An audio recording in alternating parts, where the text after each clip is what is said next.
Magandang araw po muli sa ating lahat mga katambay at welcome back sa ating YouTube channel na Bahay Tambayan, kung saan ay ina-upload ko nga ho ang mga buhay-buhay ko bilang isang OFW dito sa Saudi Arabia at yung mga napupundar po natin bilang isang OFW. Sa ngayon nga ho ay nagpapagawa ho tayo ng bahay, pero maputol-putol dahil wala naman po tayong budget na pandiretsong pampagawa. So bali ngayon nga ho ay pinapagawa natin ang ating banyo. Bali ngayon nga ho pala ay ongoing pa rin ho yung pagpapatiles natin dito sa ating banyo. At papupuli tiles nga ho natin to mula dito sa may baba hanggang doon po sa pinakataas niya sa ceiling. At siya nga ho rin pala kasama na nga rin ho pala sa contract nila yung pag-install ho ng kisame. At may maisingan nga lamang ho pala akong topic natin ngayon tungkol ho sa ating pagpapalitada. Meron ho kasing mga nagme-message sa akin at nagtatanong tungkol ho sa ating pagpapagawa ng bahay. Halimbawa ho may nagtatanong ho sa akin kung magkano daw ho yung gastos o yung labor contract ko dito ho sa pagpapalitada ho ng buong bahay. Meron din ho kasi akong nakausap na gusto ho nila magpa labor contract, yun nga lamang ho nagkakaroon sila ng doubt kasi nga daw ho hindi ho maganda yung mga feedback tungkol po sa contract na pagpapagawa.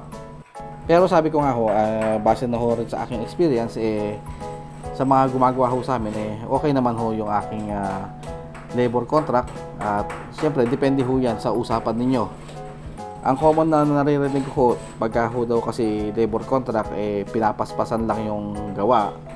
At yung quality ho ng trabaho ay hindi ho nasusunod. Sa tutulak din ho, meron din ho akong doubt na ganyan o agam-agam nung ako rin ho magpapalitada.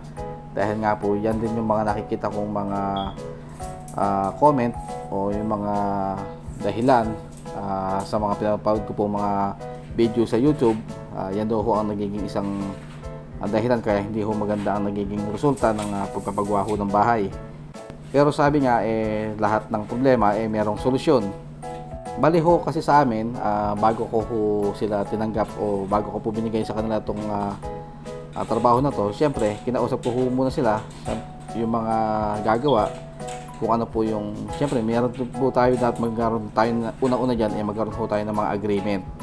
Halimbawa na lamang ho mag-usap po kayo kung ano yung palitada nyo, gaano kalaki, kasi ang bayad ho talaga sa mga ganyan ay per square meter. Bawat lugar naman ho sa atin kahit saan sa Pilipinas syempre magkakaiba rin ho ng rate yan. Depende ho yan sa lugar nyo kung magkano pumapatak, kasi ang alam ko ho sa amin nasa 200 per square meter ang pagpapalitada. At syempre depende rin ho yan sa kung ano po yung papapalitadahan nyo. Kung nasa first floor lang po talaga mas mura ho yan. Pero kung ang papapalitadahan nyo second floor at sa may labas pa, syempre mataas yun, mataas na yung bayad. Sa amin ho kasi ay kumausap din ho muna kami ng mga iba pang mga pwedeng kumontrata. At syempre, kung sinong mas ayos kausap o sinong mas mababa ang nakausap na presyo, syempre doon ho tayo. Syempre, sa mga nagpapagawa, yan naman po hinahanap natin yung medyo makatipid o makabawas ho ng konting gastusin sa pagpapagawa ho ng bahay.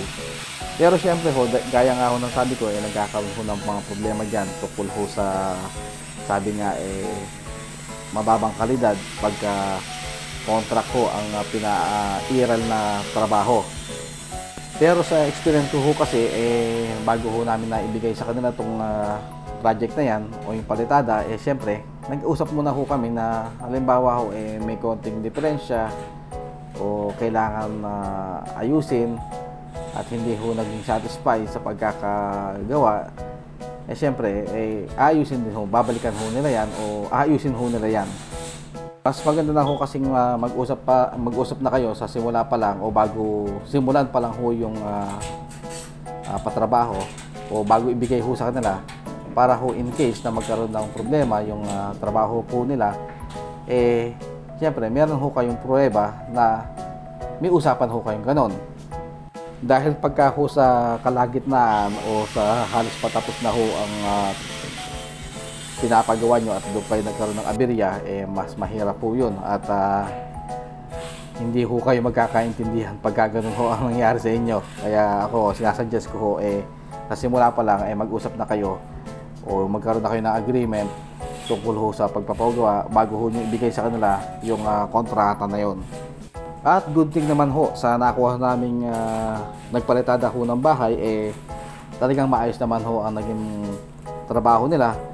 At syempre, meron naman hong mga konting problema, pero actually hindi ho sa kanila nanggaling yung problema at sila lamang ho ang umayos ng problema. Kaya nagpapasalamat din ho ako sa kay Kuya Eddie na aming foreman at contractor na siyang aming nakuha at maayos at madali ho siyang kausap. So bali yan nga ho ang aking maibibigay na tip kung inyong mamarapatin para po sa mga gusto kong magpapalitada ho ng bahay. Bali una ho alamin nyo ho muna kung magkano po yung per square meter ang kalakaran dyan sa inyong lugar. At tapos siyempre maghanap na ho kayo ng mga marurunong o magtanong-tanong ho kayo sino mga marurunong gumawa o magpalitada ho sa inyo. At siyempre yung pong presyo kung sino mas mababa, sigurado yun ang kukunin nyo. Magkataka-ayos na ho kayo sa presyo, siyempre mag-usap naman ho kayo tungkol ho sa mga iba pa hong mga ano pa man dahilan. Katulad doon sinasabi ko, kunyari kung nagkaroon ho ng mga aberya o problema, dapat sa simula pa lang mag-usap na ho kayo para hindi ho kayo magulo o hindi po kayo ma-stress sa dulo. So yan muna ang aking maibibigay na advice o tip para sa inyo. Base lamang ho yan sa aking experience, hindi ho sa experience ng iba. At kung meron pa ho kayong mga katanungan tungkol ho sa ating pinapagawang bahay, ay feel free to comment din ho sa ating comment section at sasagutin ho natin yan sa ating mga susunod pa mga video. At kung umabot na ho kayo sa punto nito ng video natin na ito, baka pwede nung paki-hit yung like button at syempre yung subscribe button na rin para lagi kayo updated sa ating mga susunod na video. So balik na tayo sa ating pinagagawang banyo. So ito na ang kanilang mga ginagawa at sinisimulan na rin nila dito sa ating kabilang side ang paglalagay ng tile. At gusto ko nga rin ho pala magpasalamat sa lahat ng patuloy ng mga sumusuporta at nanonood ho ng ating video. Baka pwedeng paki-like na rin ho at paki-share. So bali ito na ho ang nagawa nila for today's video at nalagyan na rin ho nila itong side na to. At syempre ito rin ho kabilang side, kalahati na ho. At konting pukpuk na lang at mayayari na ho ang ating tiles para sa ating banyo. Kaya magkita-kita ho tayo sa ating mga susunod na video at muli ay maraming salamat po sa patuloy ng mga sumusuporta. So ayan ho ang ating nagawa for today. See you on our next vlog. Kalas!